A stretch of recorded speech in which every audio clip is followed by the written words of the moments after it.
لیکن امام حسین نے آگے نا جناب فاروق اعظم سے کہا, خطبہ دے رہے تھے بچوں کی طبیعت شروع میں,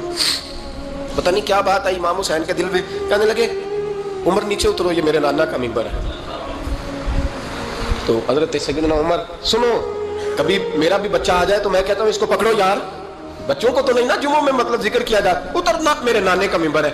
جناب عمر اتر کے نیچے کھڑے ہو گئے, تو کہا جا کے اپنے نانے کے ممبر پہ بیٹھ. تو حضرت عمر رو پڑے, کہنے لگے شہزادے میرے نانے کا ممبر ہی کوئی نہیں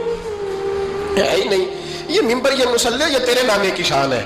میرے نانے کا کوئی ممبر نہیں, تیرے ہی نانے کا ممبر ہے. تھوڑی دیر کھڑے رہے تو امام حسین کہنے لگے اچھا کوئی نہیں آپ کے نانے کا ممبر کا, نہیں کہا چلو پھر میرے نانے کے ممبر پہ بیٹھ جاؤ, چلو خیر ہے, کوئی نہیں آپ کے نانے کا, کہا نہیں, تو کہا کوئی نہیں پھر میرے نانے کے. جب حضرت عمر بیٹھے تو بڑا شاندار جملہ کہا, فرمانے لگے میں ممبر پر مرضی سے نہیں بیٹھا تھا, مجھے ابو بکر نے بٹھایا تھا, اور پھر حسین کے کہنے پہ میں اترا ہوں, اب مجھے حسین نے بٹھایا ہے.